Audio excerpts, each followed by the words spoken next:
A palavra que o Senhor colocou no meu coração para ministrar nesse domingo para você que é a igreja do Senhor é uma palavra como todos os domingos deve ser, uma palavra de alinhamento, uma palavra pastoral, uma palavra de amadurecimento espiritual, porque infelizmente tem muitas igrejas com auditórios cheios como esse, mas a nossa oração não é ter um auditório cheio com pessoas vazias, mas um auditório cheio de pessoas se enchendo do Espírito Santo, de pessoas que entendem que quando você vem para um culto de domingo, você não vem para dar um check na tua lista da semana, você vem para adorar ao Senhor em espírito e em verdade, você vem para comer da palavra, você vem porque você entende o que você está fazendo aqui hoje.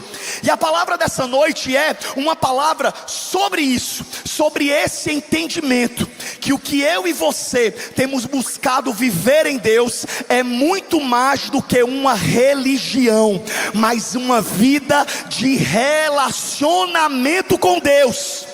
O religioso ele pratica rituais, o religioso ele observa regras, o religioso ele tem um vocabulário religioso, ele tem uma roupa que às vezes define a religião que ele carrega. Já o nascido de novo, ele carrega mais do que regras, ele carrega mais do que rituais, ele carrega o Espírito Santo dentro dele.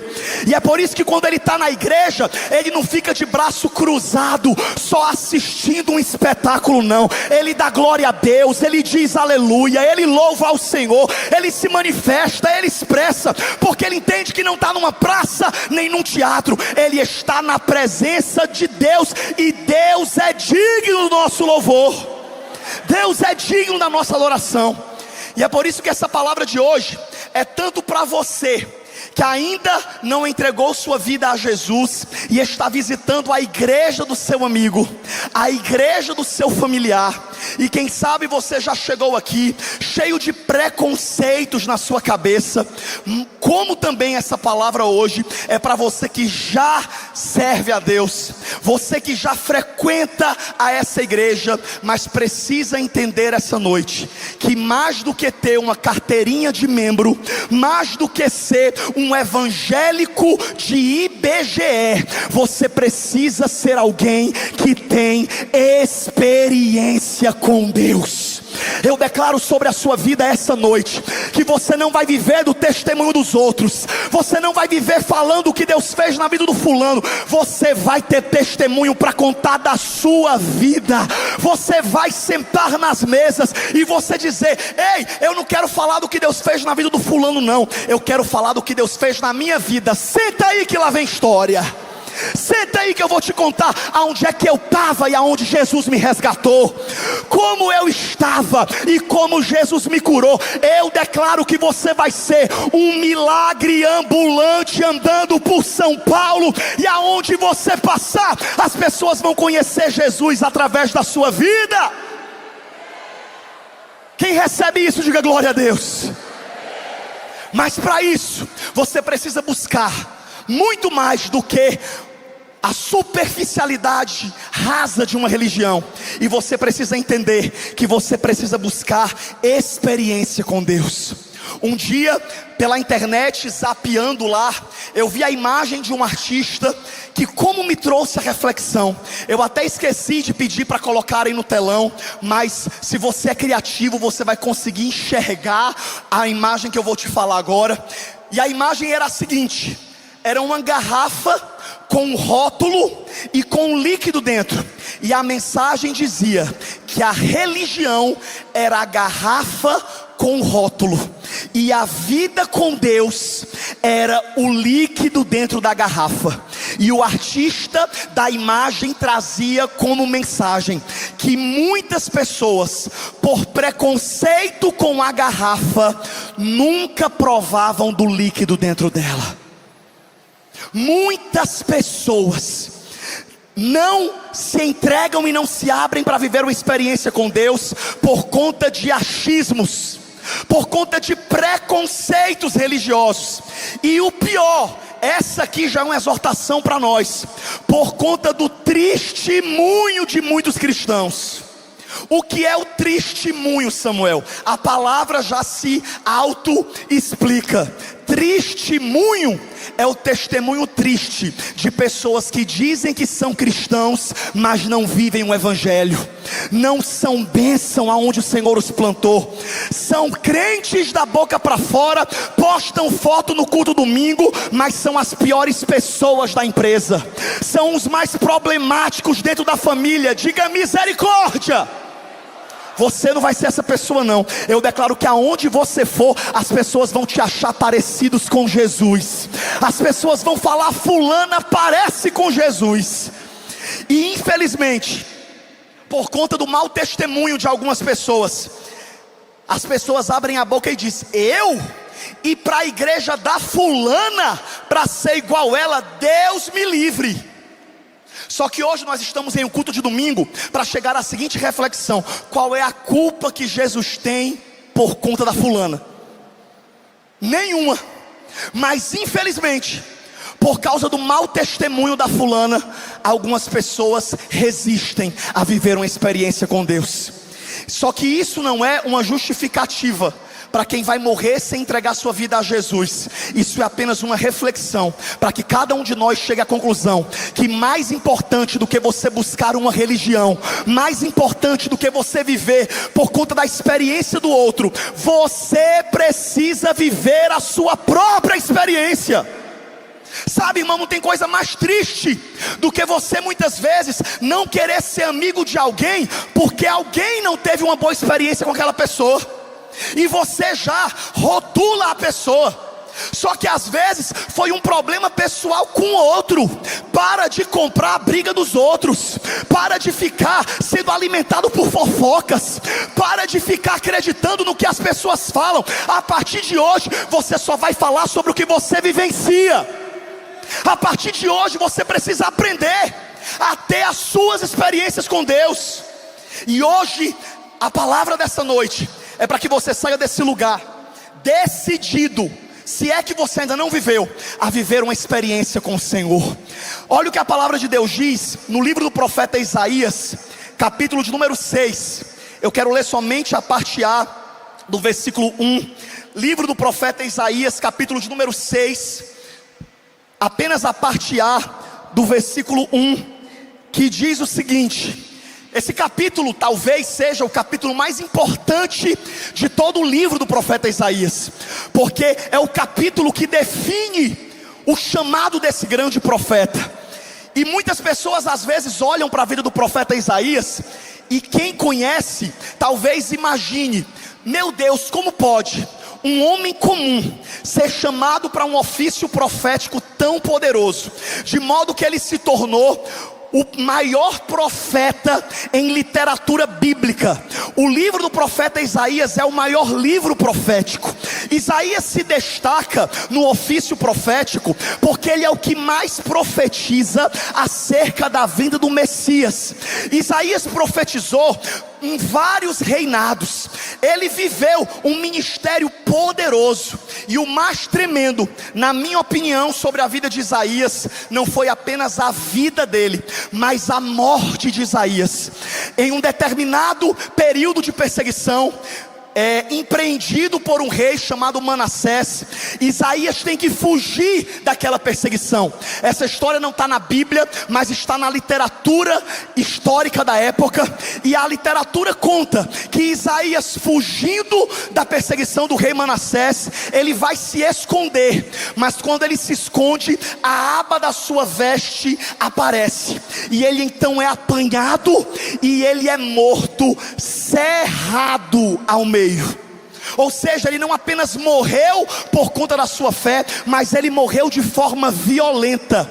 E nós muitas vezes paramos para nos indagar: o que faz um homem viver uma vida por Deus e morrer por Ele nesse nível? E eu digo para você, não é o conhecimento de uma religião, não é ser criado por alguém religioso, não é apenas ter uma simpatia por Deus. O que faz uma pessoa viver para a glória de Deus e morrer por Ele é só uma coisa: uma experiência pessoal e profunda com Deus. E olha o que a Bíblia fala em Isaías capítulo 6 versículo 1. Eu quero ler somente a parte A. quando Isaías, na primeira pessoa, narrando o seu chamado, ele diz: e no ano em que morreu o rei Uzias, eu vi ao Senhor. Diga comigo, no ano. Mais forte, só para você participar. Vamos lá, coleguinha, que hoje eu sei o que a minha professora passava no colégio quando eu não prestava atenção nela. Então me ajuda, fala assim comigo: no ano em que morreu o rei Uzias, eu vi ao Senhor. Sabe o que fez Isaías viver tudo o que ele viveu? Foi esse versículo aqui. Foi esse momento em que ele declara com a sua própria boca: eu vi ao Senhor. Não é o que me contaram, não é o que eu ouvi falar, não é a pregação do fulano apenas que me convenceu. Eu vi ao Senhor. E hoje eu estou aqui para declarar sobre a sua vida que você não vai ser um crente de planta de estufa, você não vai ser um crente mimado nem mimizento. Diga misericórdia. Que por tudo você ameaça sair da igreja. Ah, se o fulano não me der a paz do Senhor, eu vou sair da igreja. Ah, se não for o cantor que eu gosto, eu não vou para o culto.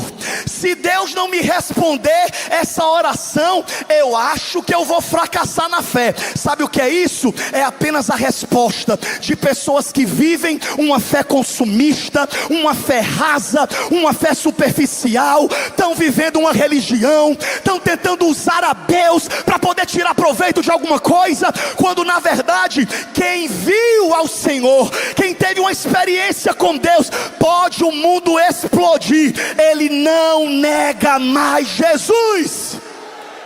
Ele está firme com Deus.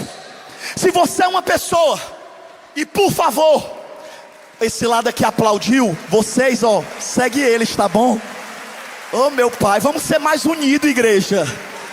Se um aplaude, os coleguinhas tudo vai junto. Aleluia.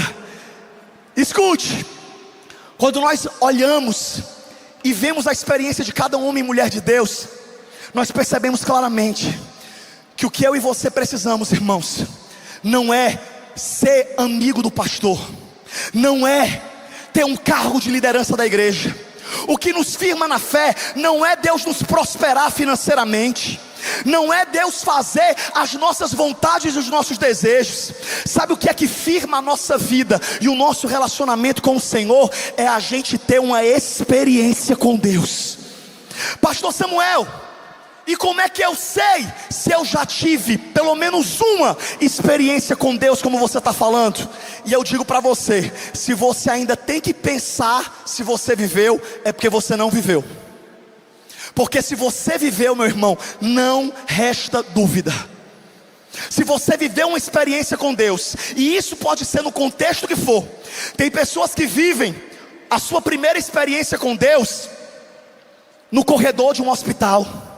Tem pessoas que vivem a sua primeira experiência com Deus em uma cela da prisão. Tem outros que vivem a sua primeira experiência com Deus em um culto como esse.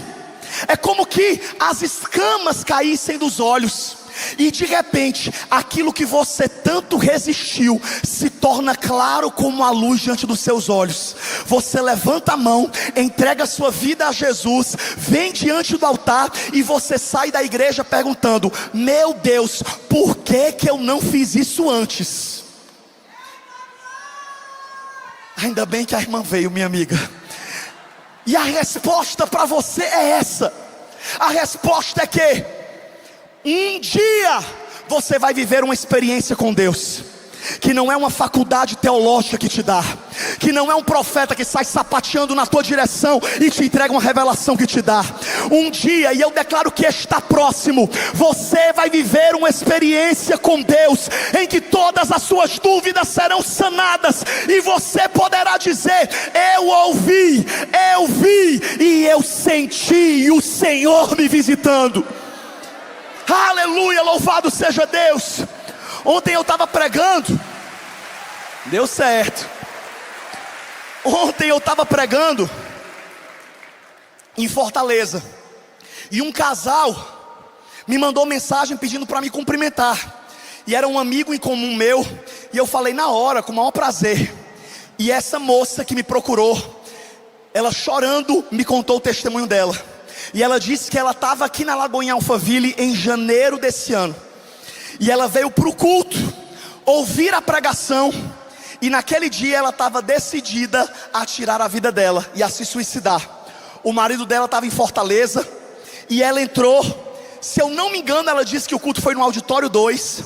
E ela entrou na última fileira, porque antes de tirar a vida dela, ela quis ouvir a palavra de Deus. E ela disse que eu estava pregando naquele culto, e que enquanto eu estava pregando, ela disse que a pregação foi toda para ela. Ela disse que o Senhor falou diretamente ao coração dela. E ela ainda disse mais: pastor, você no meio da pregação falou: você mulher que está aí atrás da igreja, dizendo que vai tirar a sua vida hoje, você não vai tirar a sua vida, porque você está aí anônima atrás, mas o Senhor está te vendo, e Ele vai entrar na sua vida hoje, e vai transformar a sua história. Pastor, eu fui tomada pelo Espírito Santo, aceitei Jesus, me reconciliei, melhor dizendo, com Ele. Liguei para o meu marido, e o meu marido, que era um grau alto em uma religião, que eu achava que eu ia ter que separar dele para conseguir servir Jesus, ele se converteu junto. O Senhor me livrou do suicídio, e há 6 meses nós congregamos na Lagoinha em Fortaleza. Aleluia! Sabe quem é que faz isso, meu irmão? É Deus. É o Espírito Santo de Deus.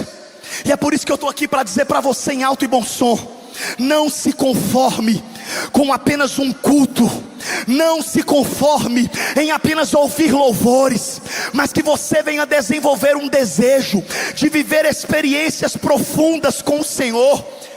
Existe uma grande diferença entre religião e relacionamento.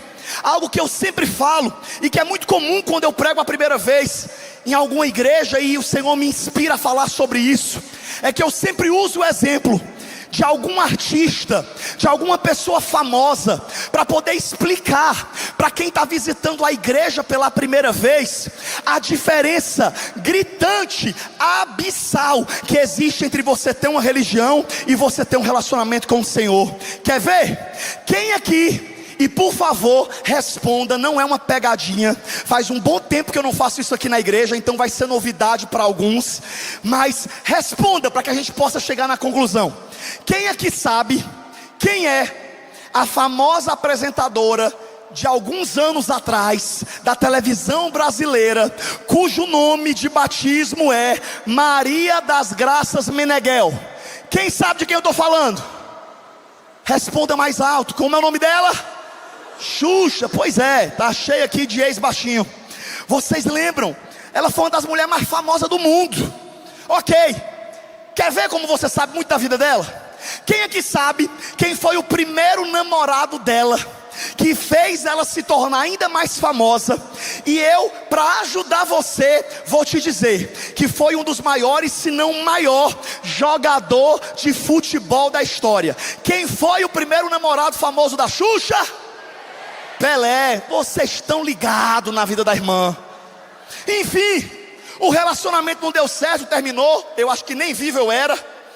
O fato é que ela foi ter mais outro namorado, e ela sempre gostou de esporte, com todo respeito, irmã Xuxa. A vida dela é pública, eu não estou contando nenhuma coisa, né? Estou só falando sobre a vida dela com todo respeito. E ela arrumou um outro namorado muito famoso, que foi o maior piloto da história da Fórmula 1. O outro namorado famoso que a Xuxa teve foi o Ayrton Senna. Você está sabendo de tudo. Enfim, não deu certo também, não me pergunte por quê.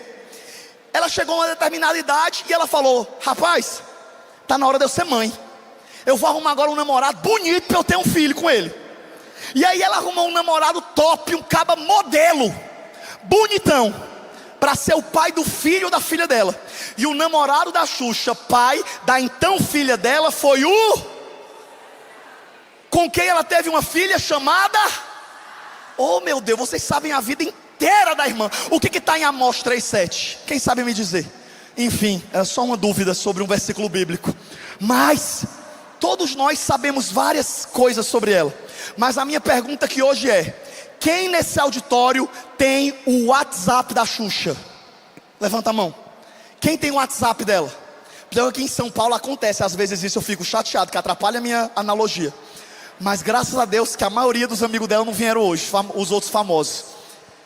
Quem é que foi para os 15 anos da Sasha? Alguém foi? Quem é que toda noite manda para ela: Loura, dorme com Deus? Quem tem esse nível de amizade com ela? Ninguém. Ou seja, eu estou usando esse exemplo para que você possa chegar comigo à conclusão de que saber fatos sobre a vida de alguém não te torna amigo desse alguém, assim como saber fatos sobre Deus não te torna amigo de Deus. Você pode saber a Bíblia inteira decorada, mas se você nunca teve uma experiência com o Senhor, você pode correr o risco de ser apenas um religioso. Eu não quero saber se você sabe sobre Deus, eu quero saber se você está conhecendo Deus. A pergunta do Senhor essa noite não é se você está aqui hoje e você acredita que Jesus é o Senhor, mas mais do que isso, o que Deus quer de mim e de você é uma vida de relacionamento com Ele. Sabe, irmão, chega de nós sermos pessoas cheias de mimimi, pessoas que às vezes até para vir no culto domingo tem que vir empurrado. Quem é mãe e pai sabe o que eu estou falando. Quem é casado aqui e ainda enfrenta luta com o seu cônjuge sabe o que é isso. E é por isso que hoje eu quero te ensinar à luz da palavra que eu estou pregando. Sabe qual é a sua oração? Não é para que as pessoas apenas conheçam a igreja, não é para que o seu familiar apenas sinta uma necessidade de buscar a Deus. Sabe qual é a oração mais assertiva que você pode fazer por quem você ama? Senhor, faz o meu filho ter uma experiência contigo. Senhor, faz o meu familiar que não te conhece ainda, faz ele ter uma experiência contigo. Se revela a ele, vai o Senhor resgatar ele. Sabe por quê, meu irmão? Porque os teus familiares e amigos, eles podem ter até defesa contra os seus argumentos, mas eles não têm defesa contra as suas orações. Se você orar por quem você ama, Deus vai ouvir e o Espírito Santo vai atrás dessa pessoa. Sabe por que tem gente que vem para a igreja e vai embora? Sabe por que tem gente que busca a Deus um período e de repente se afasta? Ah, é culpa da igreja, é culpa do acompanhamento, é culpa disso. Deixa eu te falar, com todo respeito, coloquem amor nas minhas palavras em nome de Jesus. Mas eu vou tornar a repetir, que quem deixa Jesus por causa de homens nunca esteve na igreja por causa de Jesus.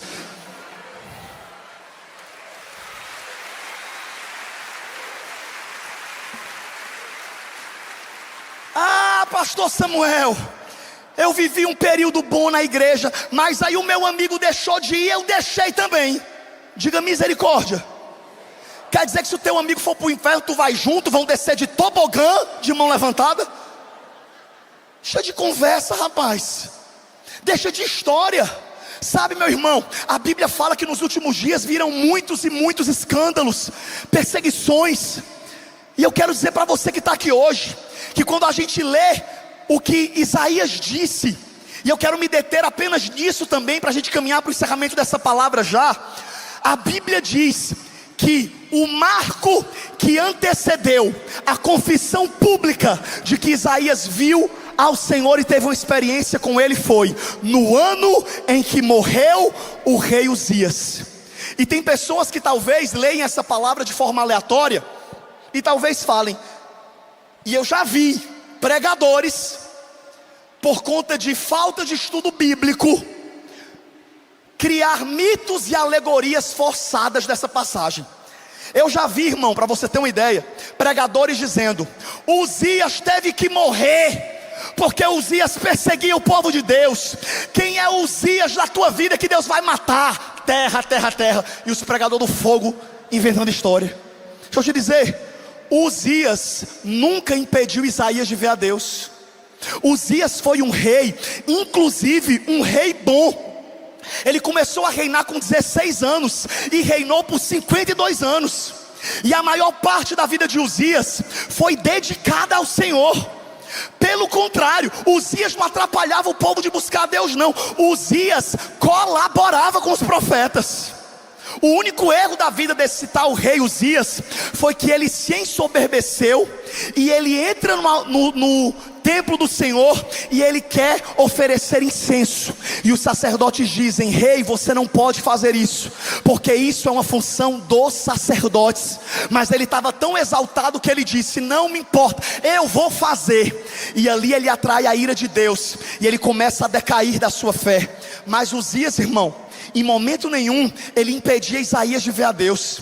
Porém, se a gente puder trazer um entendimento acerca do porquê Isaías ele define isso, eu vejo pelo menos duas coisas que podem justificar essa declaração do profeta Isaías.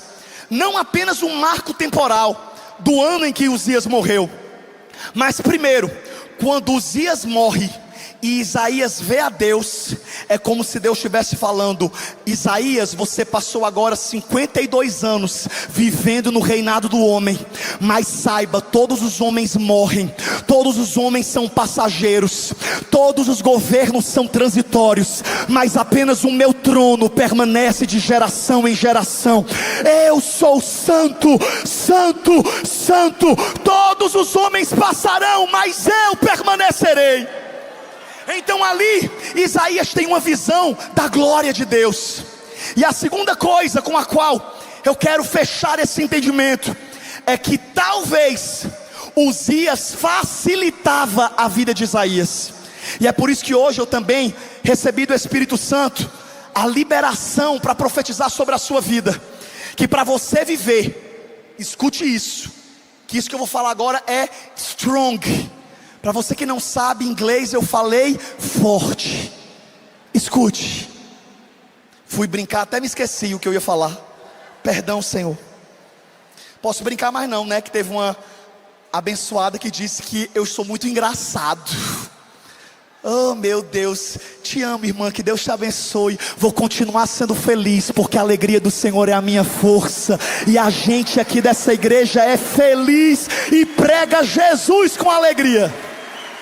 Enfim, um leve desabafo. Mas escute, é mais forte que eu, igreja, mas não estou com mágoa não. Mas escute, eu estou aqui para profetizar sobre a sua vida, que Deus vai tirar todas as muletas que te impedem de viver a sua própria experiência com Deus. Samuel, eu não entendi, vai entender agora.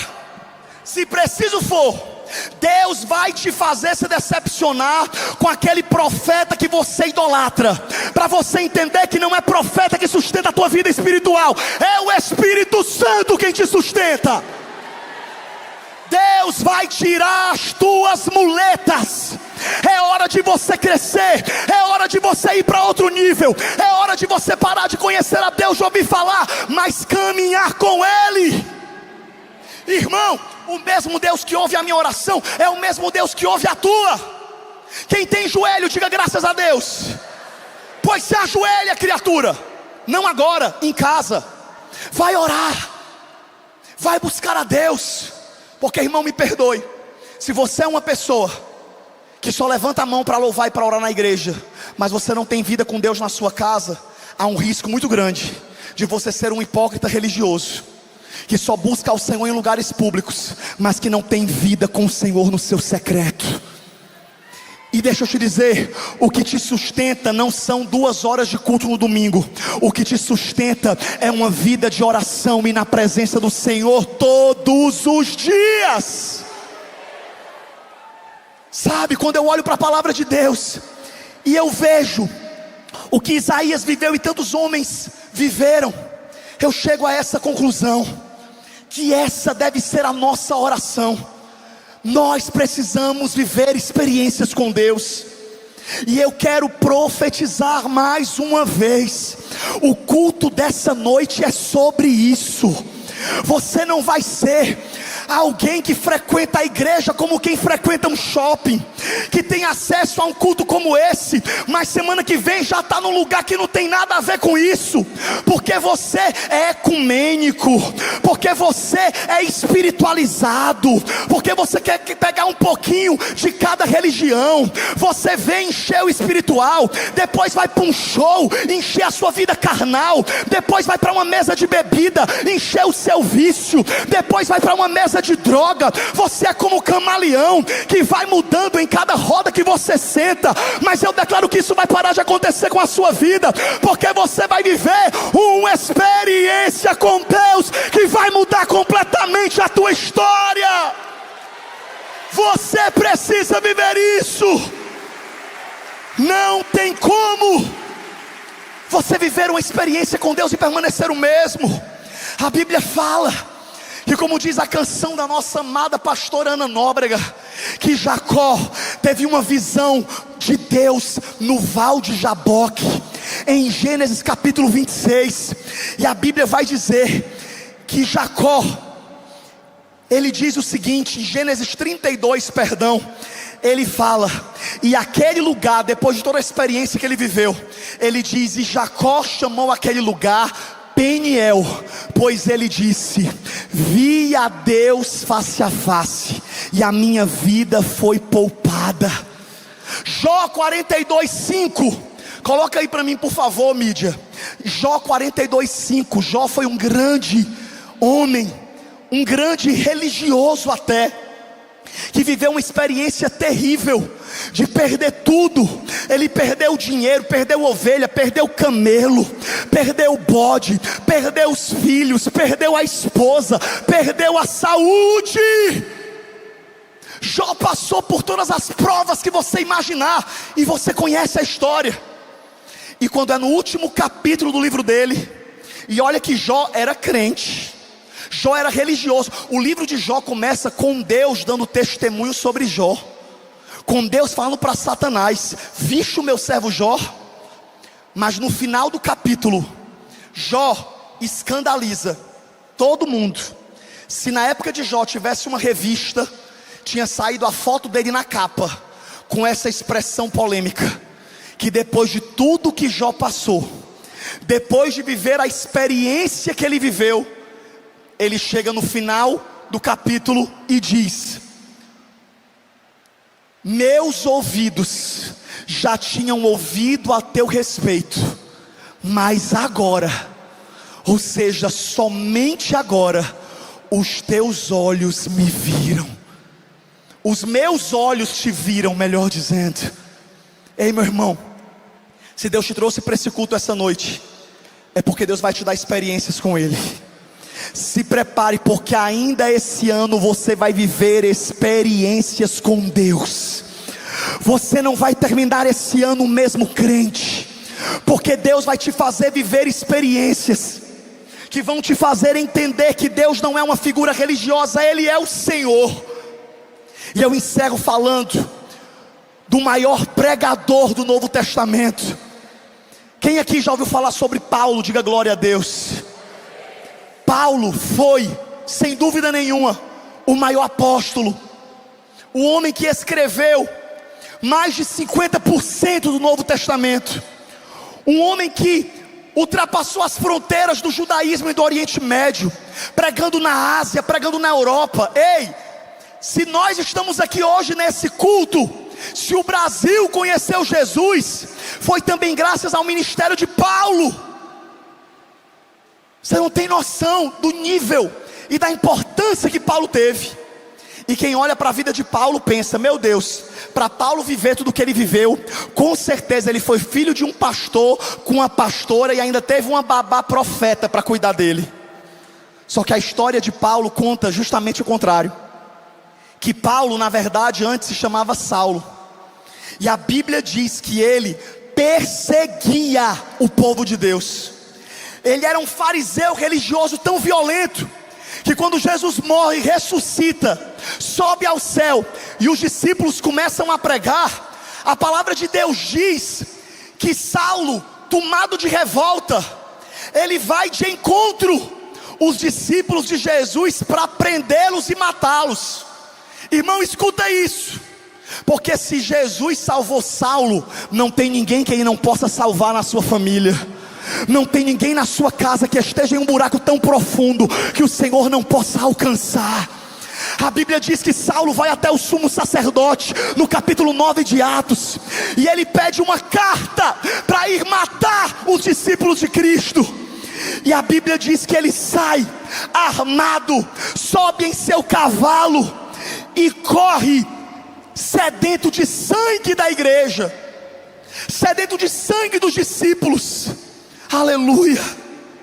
E a Bíblia diz que o que Paulo não esperava era um encontro que Jesus tinha marcado com ele naquele dia. E no caminho de Damasco, uma cidade, a Bíblia diz, e eu quero ler com vocês Atos capítulo de número 9, Atos capítulo 9, que diz assim: e Saulo, respirando ainda ameaças e mortes contra os discípulos do Senhor, dirigiu-se ao sumo sacerdote e pediu-lhes cartas para Damasco, para as sinagogas, a fim de que, se encontrasse alguns do caminho. O caminho foi um dos primeiros nomes que a igreja primitiva teve. Eram chamados os homens do caminho. O caminho era Jesus.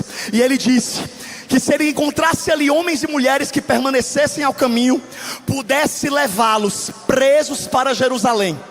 E em sua viagem, quando se aproximava de Damasco, de repente brilhou ao seu redor uma luz vinda do céu. Então ele caiu por terra e ouviu uma voz que lhe dizia: Saulo, Saulo, por que você me persegue? Então Saulo perguntou: quem és tu, Senhor? E ele respondeu: eu sou Jesus, a quem você persegue. E o capítulo vai contar o restante da história, que Saulo perde a visão e é levado para a casa de um homem, aonde depois o discípulo chamado Ananias pregaria para ele, e naquele dia ele seria salvo. Escute, o que transformou a vida do maior apóstolo do Novo Testamento não foi uma faculdade que ele fez, uma religião que ele tinha, foi uma experiência que ele viveu com Jesus no caminho de Damasco. Enquanto ele caminhava para matar os crentes, a luz do Senhor brilhou no seu caminho. E Jesus se apresentou: eu declaro que você, os seus familiares e os seus amigos, eles não vão se converter por causa de uma religião, eles não vão se converter para te agradar, porque namorado que vai para a igreja para agradar a namorada nunca se converteu de verdade. Eu declaro que todos que estão aqui e toda a tua família vai viver uma experiência profunda, transformadora e eterna com o Senhor Jesus. Uma experiência com Deus. Eu me converti, irmão, há 23 anos. Eu não sou filho de pastores. Eu tenho um irmão gêmeo que também prega a palavra de Deus como eu. E o meu irmão aceitou Jesus antes de mim, e ele veio pregar para mim. E eu não queria me converter, porque eu era de uma religião muito tradicional. Eu era forrozeiro em Fortaleza. Não me façam ter que provar que eu dançava forró em Fortaleza, só Jesus na causa. Com 14 anos, eu era um jovem extremamente normal, comum, carnal, zero propósito de virar crente, me converter. Meu irmão prega para mim e eu não me convenço. E ele me mostra vários versículos que falavam contra a idolatria. E eu, muito revoltado, fui para a igreja que eu fazia parte, pedi para o líder de lá me dar outros versículos para confrontar os versículos que ele tinha me dado. Só que eu não esperava que naquela tarde eu ia cair do cavalo. Aleluia. Porque o líder ficou nervoso e ele não conseguiu me mostrar nenhum versículo que aprovava as práticas que nós cometíamos, a idolatria que nós vivíamos. E eu lembro como se fosse hoje, que eu chateado, porque na verdade, irmão, eu queria confrontar meu irmão. Eu falei: que conversa é essa desse me querendo ser crente? Pois eu não vou virar crente. Eu morro, mas não viro crente. Quem tem familiar que diz isso na sua casa? Eu morro, mas não viro crente. Se prepare, porque esses aí vão ser os primeiros que Jesus vai pegar. Vão ser os primeiros que o Senhor vai alcançar. Aqueles que batem no peito e dizem: eu morro, mas não me converto. Jesus está indo encontrá-los ainda esse ano. Eu profetizo sobre a sua casa.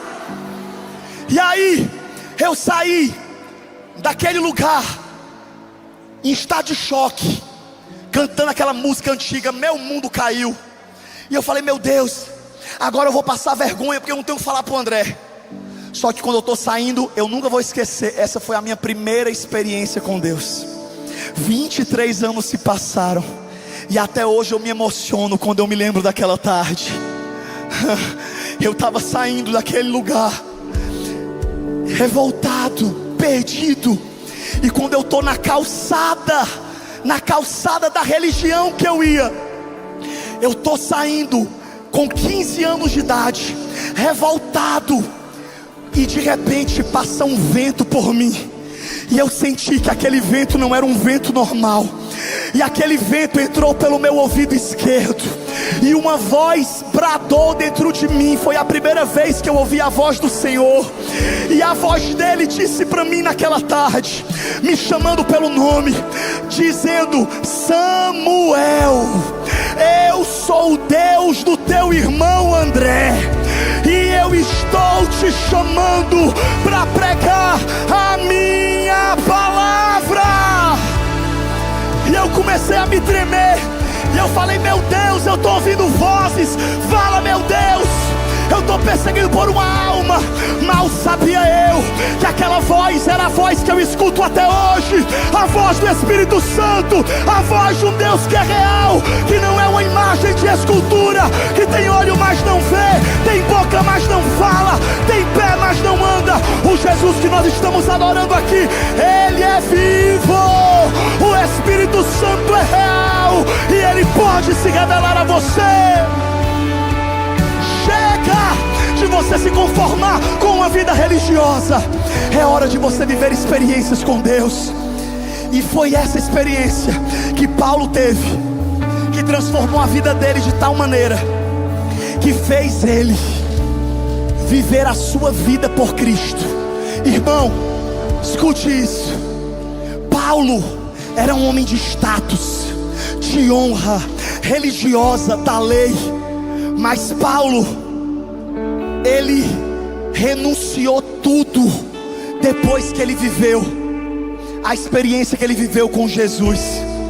E eu estava voltando no voo ontem pela madrugada, e quando eu fui encerrar essa pregação, o Espírito Santo me trouxe esses versículos que mostraram que Paulo, ele não apenas viveu uma emoção passageira, mas ele se converteu de verdade. De modo que ele viveu 25 anos de ministério.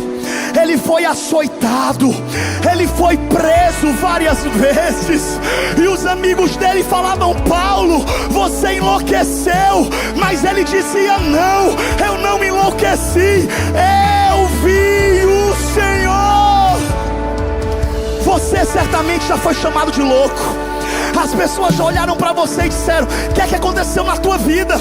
Que conversa é essa? Que você está andando na igreja? Que loucura é essa? Está com depressão, é? E você diz: não, eu não estou com depressão, mas é porque eu encontrei Jesus. Ele preencheu os vazios da minha alma. E foi isso que Paulo viveu. Irmão, Paulo se tornou tão crente que a Bíblia diz que ele morreu decapitado em Roma, mas não negou o Senhor. E ele chegou no nível, que é o nível que todos nós vamos chegar, que é o nível em que Paulo abre mão de todo status e religiosidade, e ele vive uma experiência tão profunda com Deus, que é a experiência que eu oro que você vai viver depois desse culto hoje, de entender que tudo é perda diante de Jesus na sua vida. Não tem nada que seja mais importante do que o Senhor. Por mais que você perca amizades, Por mais que você perca dinheiro, por mais que você perca acessos, se você conheceu a Jesus de verdade, teve uma experiência com Deus, você não deixa mais o Senhor, porque você sabe o que você está vivendo. Nós estamos aqui vivendo a liberdade do Evangelho e da fé que o Brasil ainda nos possibilita. Mas na Nigéria 7.000 cristãos foram mortos só esse ano. E eu fico me indagando: o que faz alguém morrer? O que faz alguém com uma arma em sua cabeça, com um carrasco dizendo: nega a tua fé? Se você negar Jesus, eu vou deixar você viver. Mas a experiência que esses 7.000 nigerianos viveram foi tão poderosa que eles disseram: pode atirar, mas nós não negaremos o nome do Senhor. É para esse nível de fé que nós precisamos ir. Crentes brasileiros, crentes confortáveis e acomodados, você precisa viver esse nível. E foi isso que Paulo viveu. E olha o que Paulo disse.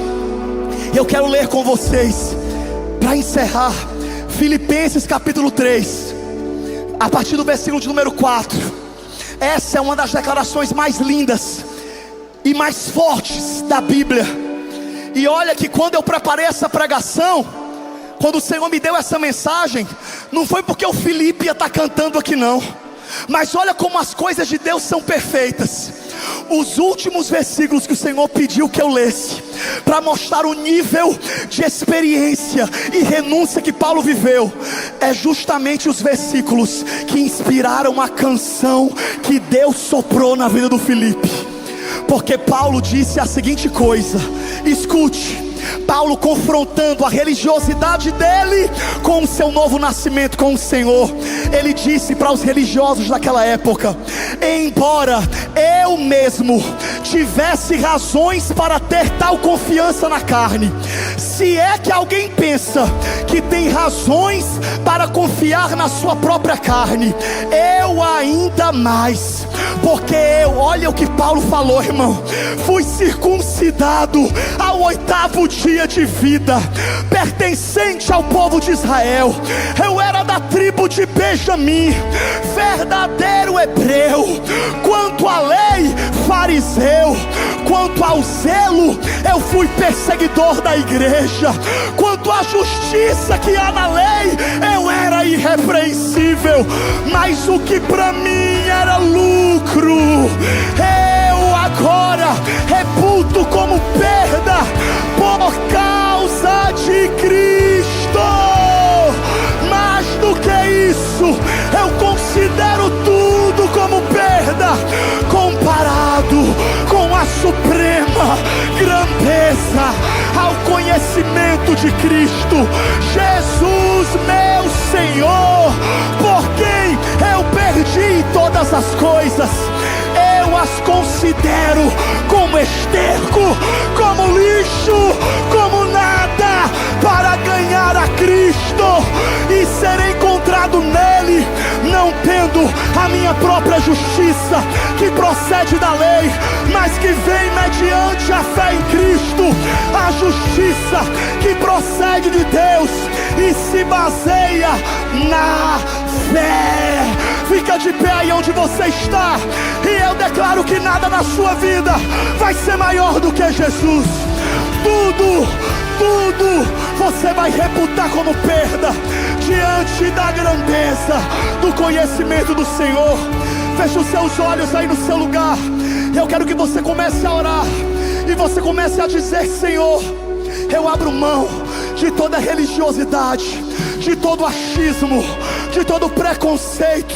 Eu não quero viver uma religião, eu quero viver uma vida de experiência e de relacionamento contigo.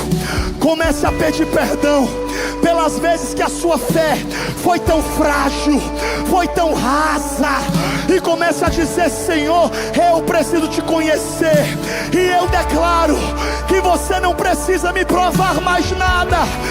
eu já creio que tu és o Cristo, que a minha vida te pertence, e eu estou disposto a abrir mão de qualquer coisa que me afaste de ti, para não perder a minha vida e o meu relacionamento com o Senhor.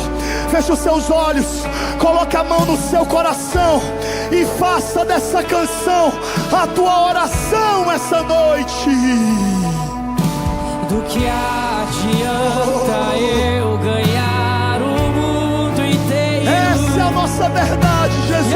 E a minha alma se pertence em ti, Senhor. Senhor. Do que adianta eu juntar os meus tesouros? É sobre isso. E me esquecer daquele que me Declare.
Levante as suas mãos e declare isso. Levante as suas mãos e declare para o reino espiritual ouvir que você não larga mais o Senhor por coisa alguma. A tua presença que faltava em mim. É isso. Eu não te troco por nada. Não há espaço. Vamos, levante as suas mãos e declare isso.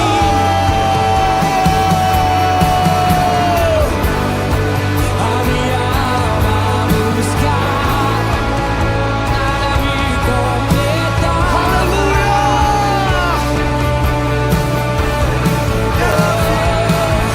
Quem é esse que era sem pecado e não me condenou? Obrigado, Jesus. Cada morte e vida, É tudo sobre o Senhor. o cordeiro que por mim se entregou e o meu pecado levou. Diga. Quem é esse que era sem pecado e não me condenou?